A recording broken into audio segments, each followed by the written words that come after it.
नमस्कार विद्यार्थियों। नदियों के ऊपर हम चर्चा कर रहे थे और उसमें आंतरिक प्रवाह की नदियाँ पढ़ रहे हैं ना। तो आंतरिक प्रवाह की नदियों में आपने देखा होगा, सांबर झील के बारे में आपने सुना ही है। सांबर झील में अलग-अलग दिशाओं से अलग-अलग नदी आती है। जैसे सीकर की तरफ से एक नदी आती है और उस नदी का नाम है खंडेला नदी। कौन सी? खंडेला नदी। और वो जल लाकर कहाँ पर गिराती है? सांबर झील में। एक डिडोना कुचामन, पहले नागौर आता था, नागौर बोलते थे पहले, आजकल डिडोना कुचामन बोलते हैं। इधर की तरफ से एक नदी आती है जिसको बोलते हैं खारी, और ये खारी नदी आकर किस में जल गिराती है? सांबर झील में। और अजमेर से निकलती है एक नदी जिसका नाम है रूपनगढ़ नदी। इधर सलेमाबाद के आसपास से निकलती है ना, किशनगढ़ की पहाड़ियाँ कहलाती है, या फिर सलेमाबाद कह सकते हो आप, रूपनगढ़ जिसको कहते हैं। रूपनगढ़ कस्बा भी है, वहाँ से एक नदी का उद्गम होता है और वो जाती है और सांबर झील में अपना जल गिरा देती है। एक और नदी आती है, छोटी सी नदी, जिसका नाम क्या है? तुरतमती नदी, वो भी अपना जल गिराती है इसमें। और एक मैनथा नदी जयपुर की तरफ से आती है और वो भी अपना जल गिराती है। तो देखो इसमें कितनी नदियां जल लाकर गिरा रही है अपनी। और ये सारी आंतरिक प्रवाह की नदियां हैं। कौन कौन सी? रूपनगढ़, तुरतमती, मैनथा, खंडेला और खारी। यहाँ से क्या सवाल बनता है कि निम्नलिखित में से कौन सी आंतरिक प्रवाह की नदी अपना जल सांबर झील में लाती है या नहीं लाती है? ये सवाल बनता है। तो एक तो इस चित्र को बना लेना आप। अब सबसे पहले लिखो आप रूपनगढ़ नदी।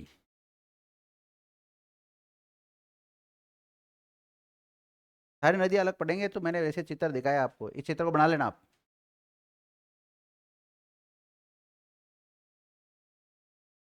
कौन सी नदी? रूपनगढ़ नदी।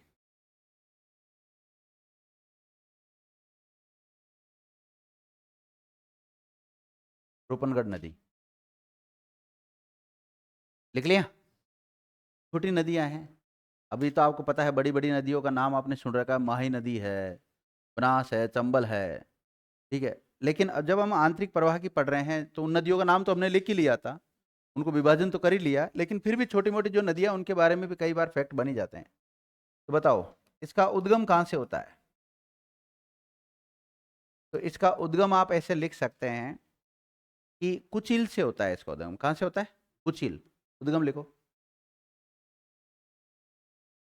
कुचिल से होता है। कहाँ से होता है? कुचिल से होता है। कुचिल गांव है एक, है ना? कुचिल गांव है जो कि किशनगढ़ तहसील में पड़ता है शायद। लिख लिया? कुचिल से होता है। और ब्रैकेट में आप लिख सकते हो किशनगढ़ की पहाड़ियों से, क्योंकि जब राजस्थान लेवल पे हम पढ़ते हैं ना, तो फिर ये थोड़ा बड़ी जगह का नाम आ जाता है किशनगढ़, है ना। लेकिन किशनगढ़ की पहाड़ियों का ही पार्ट है कुचिल की पहाड़ियाँ। कुचिल गांव है, उसके पास से जो पहाड़ी है, डूंगर है वहाँ, तो छोटा छोटा, तो वहाँ से जो नदी, इस नदी का उद्गम होता है, ध्यान रखना। कुचिल लिख लिया? और ये कुचिल वैसे पड़ता है रूपनगढ़ कस्बे के पास में। लिखो, ये दो जिलों में प्रवाहित होती है। प्रवाह क्षेत्र लिख सकते हो आपका, यह है दो जिलों में प्रवाहित होती है।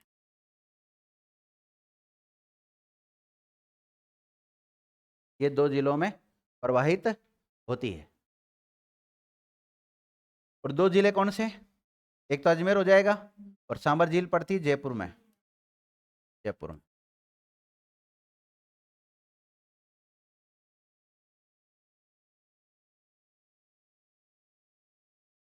लिख लिया? एक निम्बार्क संप्रदाय की पीठ का नाम सुना होगा आपने, वो कहाँ है? सलेमाबाद। और सलेमाबाद पड़ता है रूपनगढ़ में, और रूपनगढ़ पड़ता है किशनगढ़ में, और किशनगढ़ पड़ता है अजमेर में। तो लिखिएगा, इस नदी के किनारे ही, इस नदी के किनारे ही निम्बार्क संप्रदाय, निम्बार्क संप्रदाय की प्रमुख पीठ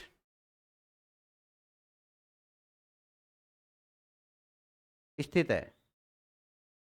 प्रमुख पीठ स्थित है। प्रमुख पीठ को रेखांकित कर लो। कहाँ पर है ये? सलेमाबाद, ब्रैकेट में रूपनगढ़।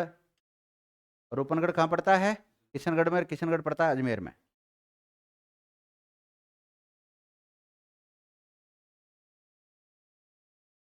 देख लिया। अब देखो, कृष्ण भगवान और राधा की युगल रूप में पूजा कहाँ पर होती है? यहाँ पर ही होती है। जो निम्बार्क संप्रदाय के लोग हैं उसकी युगल रूप में पूजा करते हैं। और यहाँ पर मेला भी भरता है। और मेला कब भरता है? राधा अष्टमी के दिन। राधा अष्टमी कब आती है?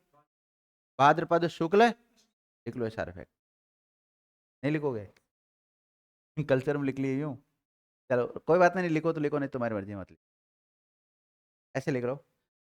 निम्बार्क संप्रदाय को रेखांकित कर लिया। पीठ लिख ली। कहाँ है इसकी मुख्य? कहाँ है? इस्लामाबाद में। लिखो, इसमें कृष्ण और राधा की युगल रूप में पूजा होती है। कृष्ण और राधा की युगल रूप में पूजा होती है। और भाद्रपद शुक्ल नवमी को, भाद्रपद शुक्ल अष्टमी को, नवमी बोल दी गलती से, भाद्रपद शुक्ल अष्टमी को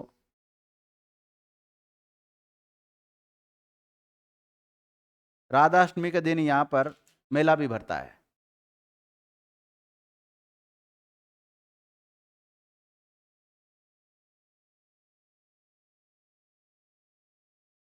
रूपनगढ़ को रेखांकित करो। रूपनगढ़ को रेखांकित करो। देखो, रूपनगढ़ में ही राजस्थान का पहला मेगा फूड पार्क स्थापित किया गया है।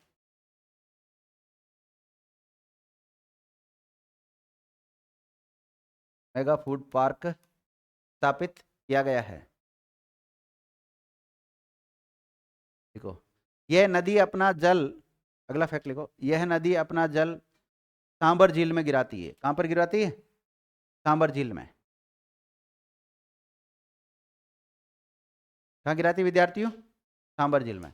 आपको पता है कि राजस्थान का सबसे निम्नतम बिंदु कौन सा है? सांबर झील। और सबसे ऊंचा? गुरु शिखर। लिखो नोट। सांबर झील को रेखांकित कर लो। सांबर झील राजस्थान का निम्नतम बिंदु है, जबकि उच्चतम बिंदु गुरु शिखर है।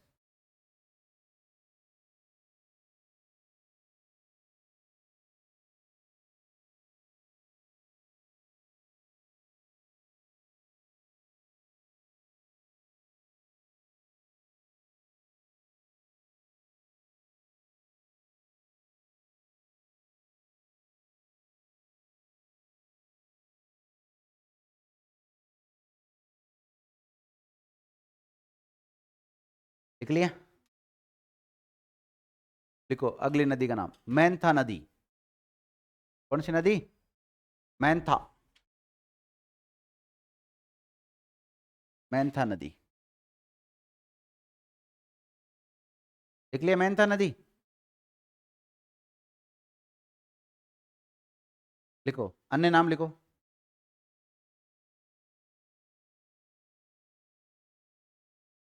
इसे मैंथ नदी भी कहते हैं। इसे क्या कहते हैं? मैंथ नदी। इसे मेड़ा नदी भी कहते हैं। मेंढा, क्या कहते हैं इसे? मेंढा नदी भी कहते हैं। मेंढा नदी भी कहते हैं।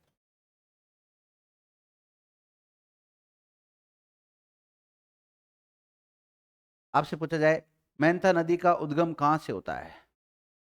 बताओ। मनोहरपुरा की पहाड़ियों से। कहां से होता है? मनोहरपुरा की पहाड़ी से होता है।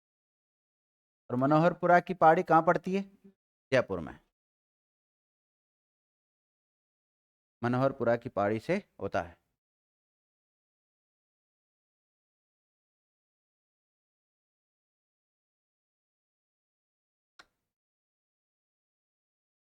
मनोहरपुरा की पहाड़ी से होता है। लिख लिया?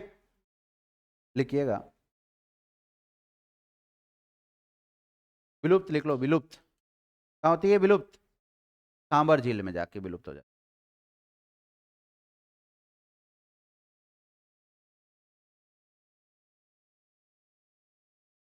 अब जैसे इसमें सीधी नदी आ रही, तो ऐसे कोई नदी को सीधी थोड़ी आती है, घूम फिर के आ सकती है। तो ध्यान देना, पहले कैसे बहती थी वो बता देता हूं मैं आपको। पहले इसका उद्गम होता जयपुर से। कहां से होता? जयपुर से। फिर घूमने के लिए जाती नागौर में। कहाँ जाती? नागौर की सीमा में घुस जाती और फिर वापस किधर आ जाती, जयपुर में, और जयपुर में ही सांबर झील में विलुप्त हो जाती थी। तो मनोहरपुरा की पहाड़ियाँ कहाँ है? ठीक है, पहले तो ये सिस्टम था इसका, लेकिन आपको पता नागौर का पुनर्गठन हुआ और नागौर में से क्या निकल गया, तो अब नागौर में नहीं बहती है, अब कहाँ बहती है, डिडवाना कुचामन बहती।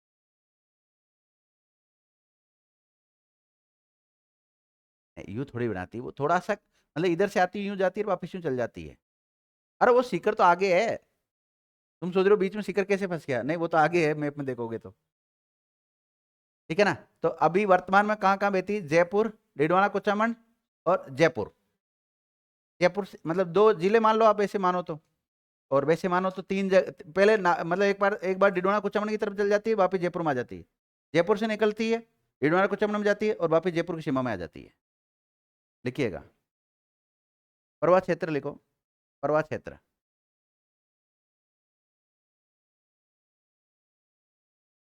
जयपुर से निकलने के बाद डिडवाना कुचामन जिले में प्रवाहित होती है और पुनः पुनः डिडवाना कुचामन, नहीं सुनो सुनो सुनो, एक मिनट, वापिस बोलना, सेंटेंस जमा नहीं लिखा, नहीं सबने शॉर्ट लिखा है, चलो मैं बोल देता हूँ।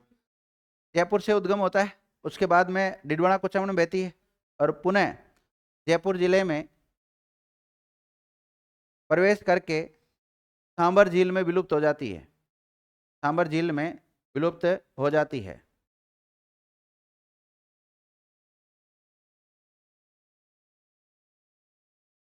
हो जाती है, सांबर झील में विलुप्त हो जाती है।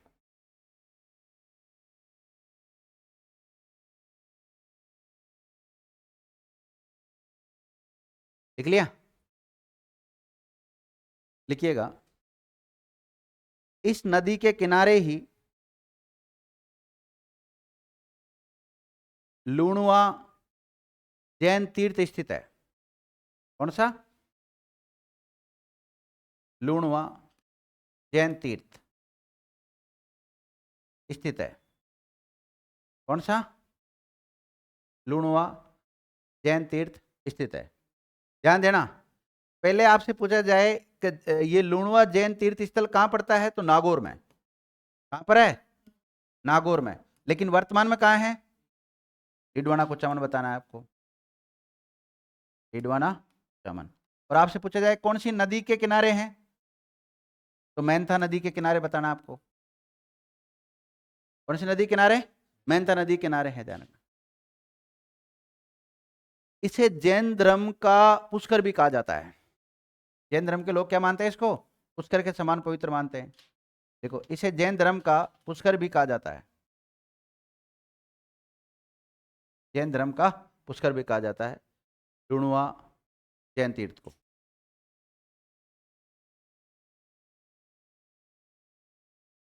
देख लिया?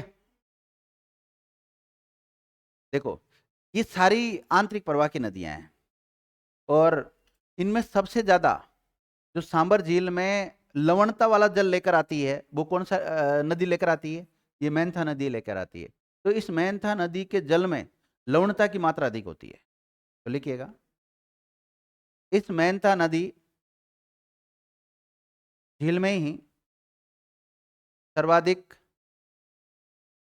लवणता होती है, अर्थात सर्वाधिक लवणता अपने साथ में लेकर आती है। तो सांबर झील में गिरने वाली नदियों में सर्वाधिक लवणता लेकर कौन सी नदी लेकर आती है? मैनथा नदी।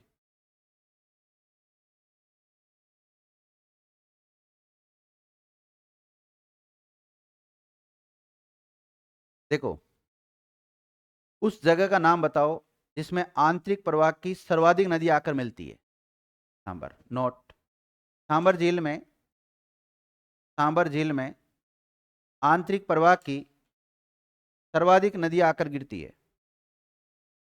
सांबर झील में देख लिया।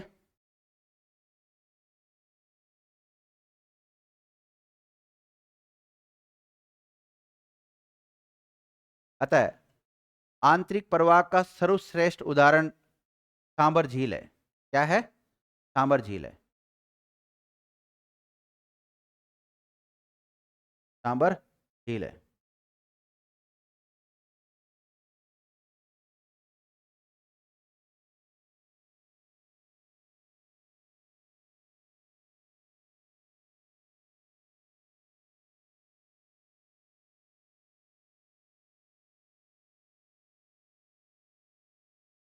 देख लिया विद्यार्थी?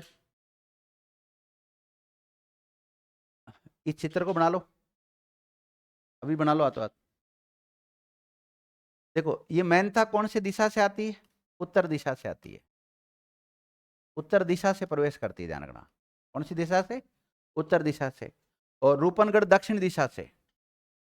रूपनगढ़ में लिखा था कि आपने दक्षिण दिशा से प्रवेश करती है, लिख लो, वहां पे लिख लेना। रूपनगढ़ दक्षिणी दिशा से सांवर झील में प्रवेश करती है।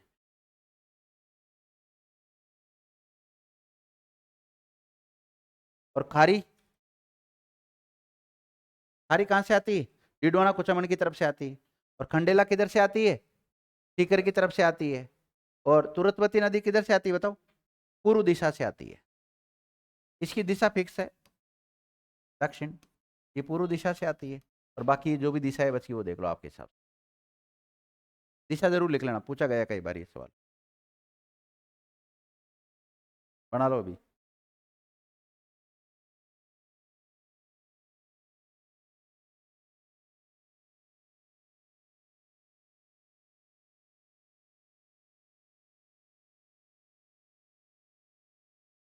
हटू साइड मटू, लट जाता हूँ। वैसे मैंने पीडीएफ भेज रखी है ना भाई, भेज दूंगा, मुझे आए लिख के भेज देना आप।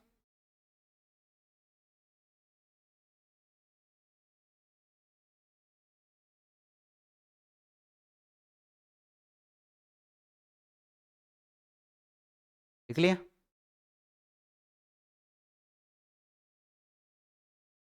कुछ नहीं करना, ये सामर झील बना दो, बीच में एक नदी इधर से आ रही है, एक नदी इधर से आ रही है, और क्या है?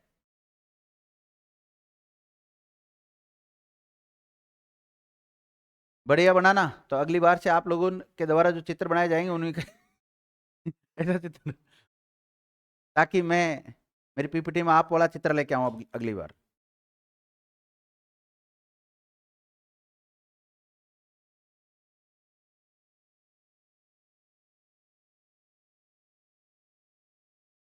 लिख लिया?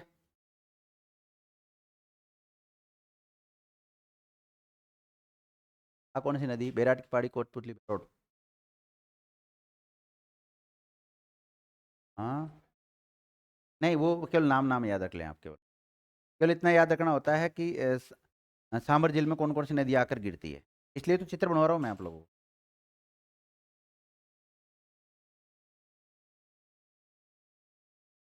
ठीक है, अब लिखो आप लोग, बाणगंगा नदी।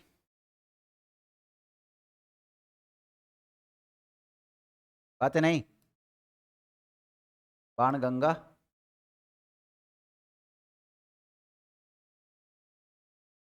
कौन सी नदी? बाणगंगा नदी। बाणगंगा नदी। बाणगंगा तो पढ़ा दी थी मैंने शायद, नहीं पढ़ाई थी क्या?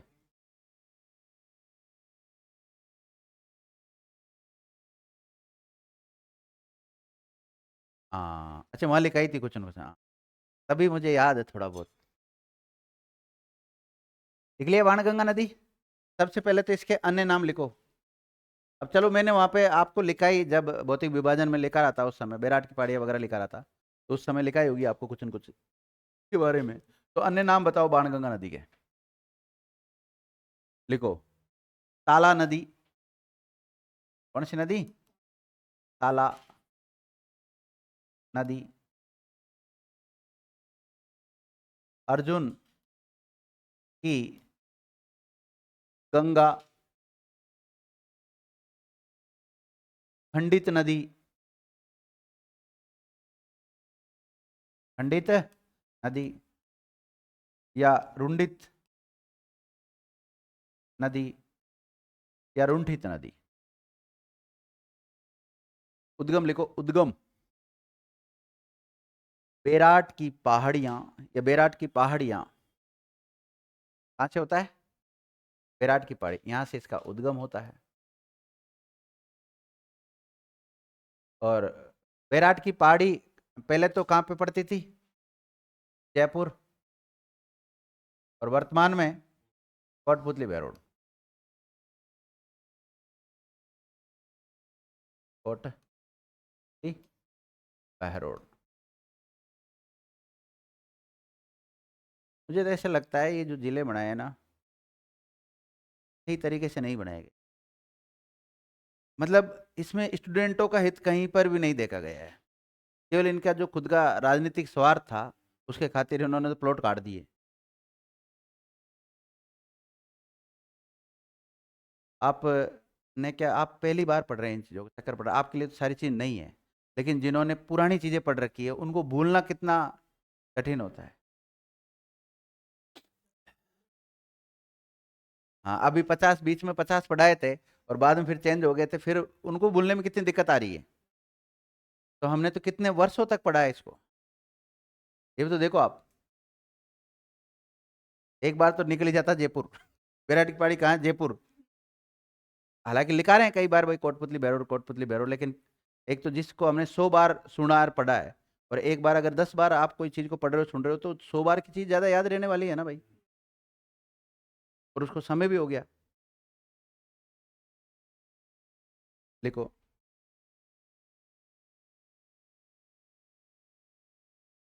देखो विद्यार्थियों, वैसे तो ये राजस्थान राजस्थान बहती है। कहाँ बहती? लेकिन कभी कभी जब इसमें पानी ज्यादा आ जाता है तो फिर ये यूपी तक बहने लग जाती है। कहाँ तक? यूपी में आगरा तक बहने लग जाती है, और यमुना में और जाके मिल जाती है। सर यमुना में मिल रही है तो फिर ये विलुप्त तो हुई नहीं। यमुना में मिली, यमुना तो आगे किस मिल जाएगी? गंगा में मिल जाएगी, गंगा तो बंगाल की खाड़ी में चल जाएगी। तो फिर ये तो बंगाल खाड़ी प्रवाह क्षेत्र में पढ़ना चाहिए था, और आप तो हमें किस में पढ़ा रहे हो? लेकिन ये पहले ही विलुप्त हो जाती है विद्यार्थी, भरतपुर में जाती जाती क्या हो जाती है? विलुप्त हो जाती है। इसलिए इसको हम किस में पढ़ रहे हैं? आंतरिक प्रवाह। तो कभी बंगाल की खाड़ी प्रवाह तंत्र में चल जाती है, तो कभी किस में आ जाती है? आंतरिक प्रवाह। तो आप अभी तो इसको आंतरिक प्रवाह में ही पढ़ लें। देखो, इसकी कुल लंबाई 380 है। कितनी है? 380 किलोमीटर पूरा पानी आता है, जब फुल बारिश होती है ना, तब 380 है। लिखो, जबकि राजस्थान में इसकी लंबाई 240 किलोमीटर है। कितनी? 240 ही किलोमीटर है। लिख लिया? लिखो, ये राजस्थान के 4 जिलों में प्रवाहित होती है।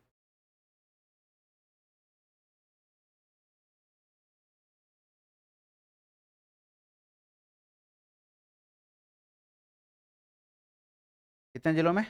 4। लिख लो 4 जिलों का नाम। कोटपुतली बहरोड, जयपुर,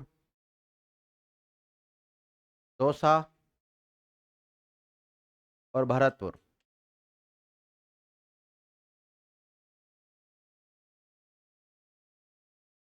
नोट डालो।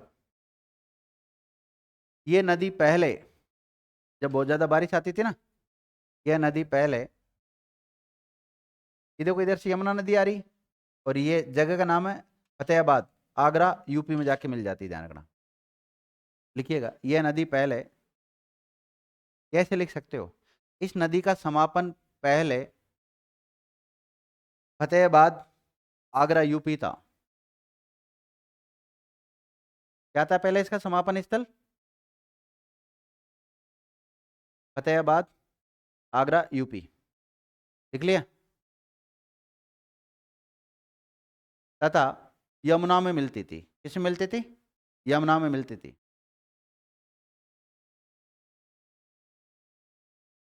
लेकिन वर्तमान में यह नदी भरतपुर में ही विलुप्त हो जाती है। इसलिए इसको क्या बोलते हैं? आंतरिक प्रवाह की नदी बोलते हैं।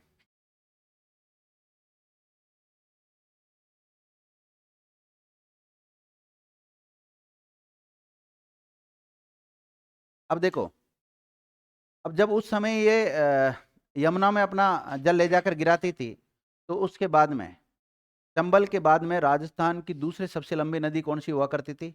ये बाणगंगा ही हुआ करती थी। तो लिखिएगा, जब ये यमुना में अपना जल गिराती थी, जब यह यमुना में अपना जल गिराती थी, तो उस समय से राजस्थान की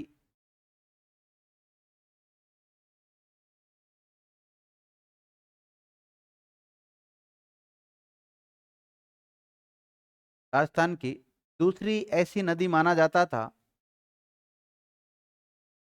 जो अपना जल सीधा यमुना नदी में गिराती हो। अभी वर्तमान में देखें हम, तो राजस्थान की कितनी नदियां यमुना में सीधा जल गिराती है? एक, वो भी चंबल।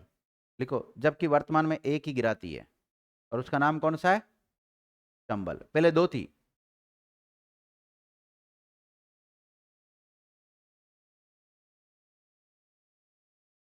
देखो विद्यार्थियों, ये भरतपुर में एक जगह है जिसका नाम है उज्जैन। उज्जैन नहीं, उज्जैन। उज्जैन में विलुप्त हो जाती है। कहाँ पे विलुप्त हो जाती है वर्तमान में? भरतपुर का जो मैदानी क्षेत्र है ना, उसके उज्जैन क्षेत्र में विलुप्त हो जाती है। तो विलुप्त जहाँ पे लिखा है ना समापन, आपने इसका वो लिख लेना, वर्तमान विलोपन स्थल उज्जैन के पास में।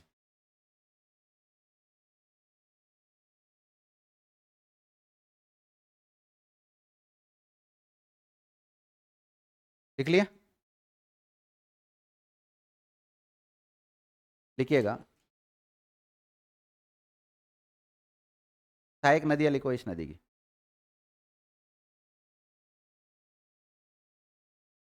सहायक नदी, गोमती नाला।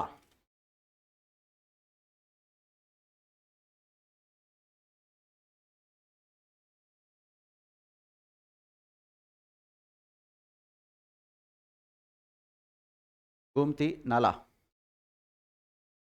जयपुर में है। सूरी नदी, कौन सी? सूरी नदी।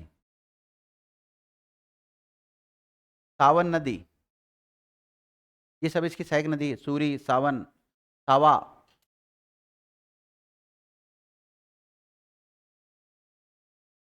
पलासन नदी, कौन सी नदी? पलासन। तो ध्यान देना, सूरी, सावन और सावा और पलासन, ये सारी नदियां कहाँ बहती है? दो में बहती है। और गोमती नाला कहाँ बहता है? गोमती नाला का पानी भी जाता है इसमें। देख लिया? अब देखो, आप अगर ये चित्र देख पा रहे हैं, तो इसमें एक बांध दिखा रखा है आप लोगों को, अजान बांध, भरतपुर। देखिएगा, इस नदी पर अजान बांध भी बना हुआ है। कौन सा बांध? अजान बांध भी बना हुआ है। अजान बांध भी बना हुआ है।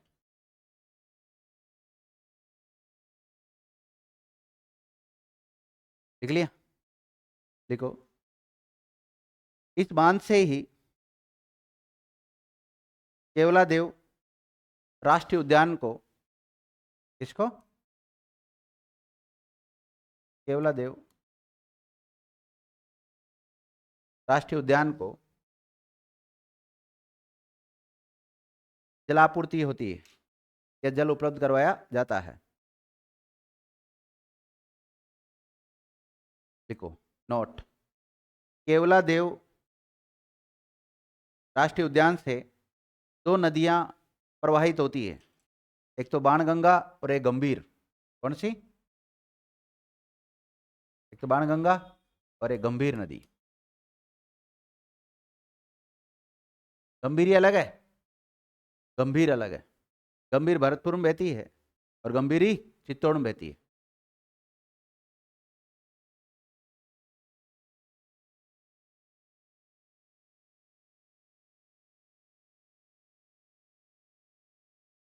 लिख लिया विद्यार्थियों? अगला फैक्ट लिखो आप।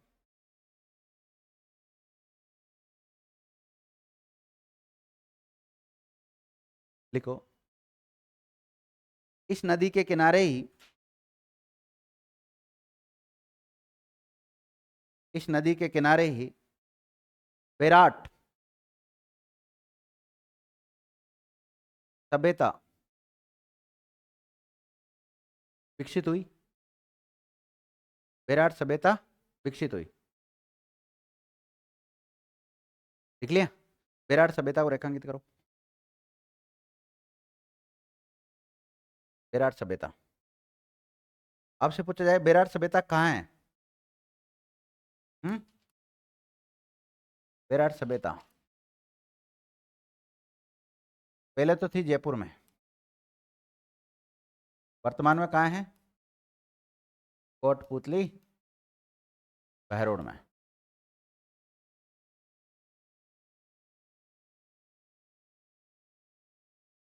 लिखो, और ये भी आपको पता है लोह युगीन सभ्यता है। कैसी है ये विराट सभ्यता? लोह युगीन सभ्यता है।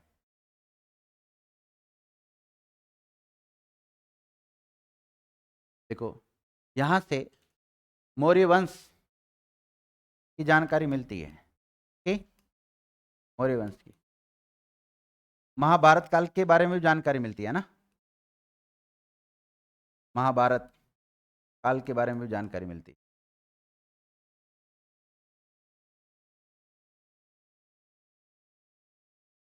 देख लिया? यहां से अशोक के शिलालेख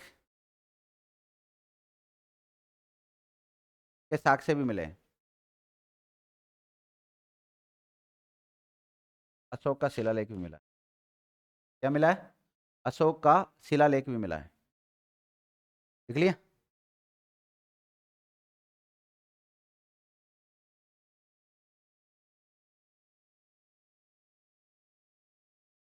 और ये जो बैराट था ना, बैराट, इसका प्राचीन नाम था विराट नगर। क्या नाम था?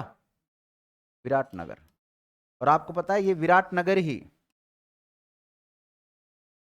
मत्स्य जनपद काल की बात करें अगर, तो जनपद की क्या थी ये? राजधानी भी रही है। देखो, इस बैराट का प्राचीन नाम विराटनगर था। क्या नाम था? विराटनगर, जो कि मत्स्य जनपद की राजधानी रहा था।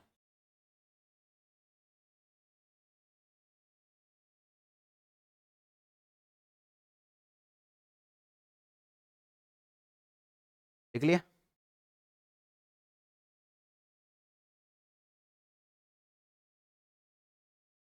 जो आप बैराट सभ्यता पढ़ रहे हैं, इसकी खोज किसने की थी? बैराट सभ्यता की खोज दयाराम साहनी ने। किसने की थी? दयाराम साहनी ने इसकी खोज की थी। लेकिन उत्खनन करता कौन है? कैलाश दीक्षित। कौन है? कैलाश दीक्षित उत्खनन करता। कैलाश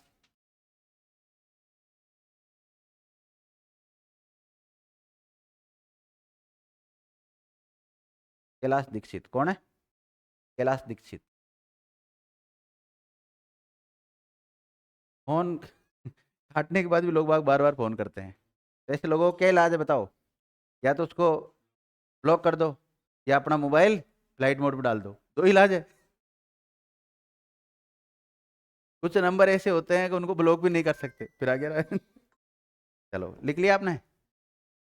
कैलाश दीक्षित और नील रत्न बनर्जी। नील रत्न बनर्जी।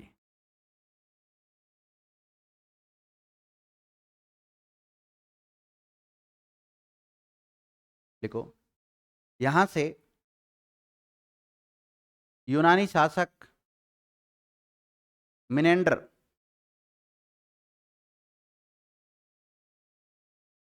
यहां से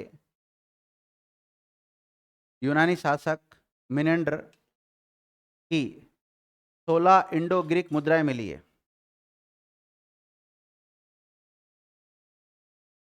16 इंडो ग्रीक, बड़ा ही आता है, ध्यान रखना, आपको बड़ा ही लगा लेना। 16 इंडो ग्रीक मुद्राएं मिली है। कितनी मिली है?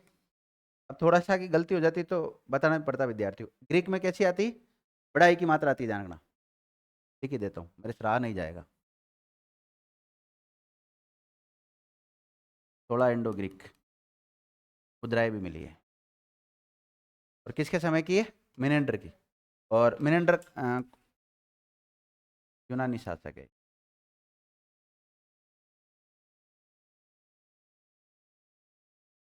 देखो, यहाँ से बाबरू शिलालेख भी मिला है, विराट की पहाड़ियों से, है ना। बाबरू,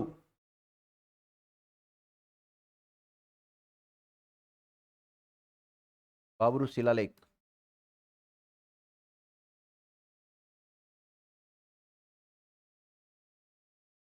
बाबरू शिलालेख। विराट की पहाड़ियों में क्या मिला है? बाबरू शिलालेख मिला है विद्यार्थी। लिख लिया? ब्रैकेट में लिख लो, विराट की पहाड़ी पर मिला है।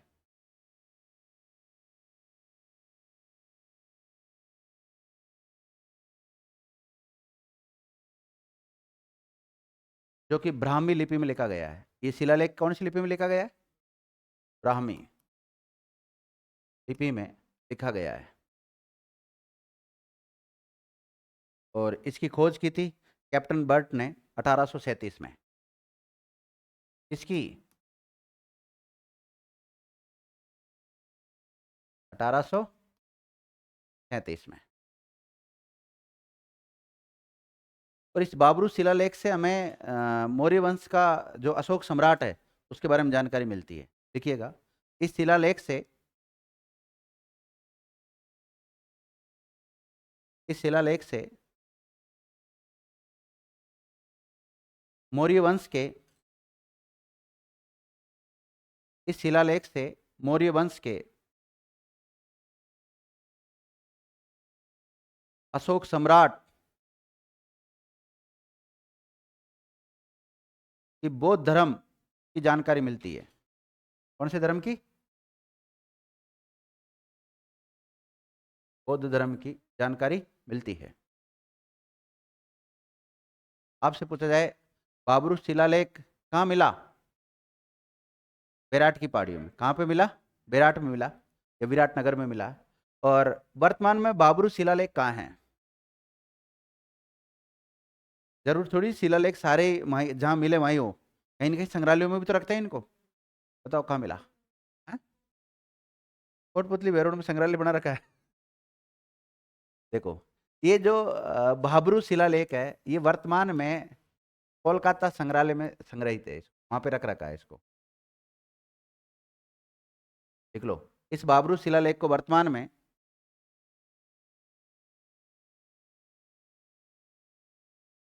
कोलकाता संग्रहालय में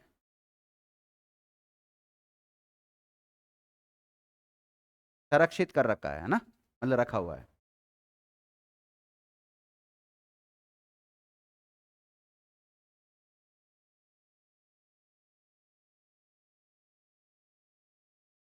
ठीक है विद्यार्थियों, तो ये आंतरिक प्रवाह की जो मुख्य मुख्य नदियां थी वो मैंने पढ़ा दी। बाकी तो केवल आप इनका विभाजन की दृष्टि से नाम नाम याद रखें, तो कौन सी आंतरिक प्रवाह में आएगी, कौन सी अरब सागर में आएगी, और कौन सी बंगाल की खाड़ी के प्रवाह तंत्र में आएगी। ठीक है ना। तो आंतरिक प्रवाह की नदियां कंप्लीट हो चुकी है। अब हम पढ़ेंगे अरब सागर में अपना जल ले जाने वाली जो नदियां हैं उनके बारे में। और आप उससे पहले एक पेज खाली जरूर छोड़ लेना, ताकि जब भी आपको आंतरिक प्रवाह से रिलेटेड कोई फैक्ट मिले तो आप उसको यहाँ पर ऐड कर सको। और एक पेज छोड़कर आप लिखिएगा अरब सागर नदी तंत्र, या अरब सागर में जल ले जाने वाली नदियां। और कल मैंने वो चार्ट भेजा था, वो बना लिया था क्या आप लोगों ने? नहीं बनाया होगा अभी तक। बना लिया? अभी चेक करता हूँ। चलो चेक ही कराओ तुम। ठीक है। और ऑनलाइन क्लास को तो बंद कर देता हूँ, ऑफलाइन वालों के थोड़ा नंबर लेता हूँ।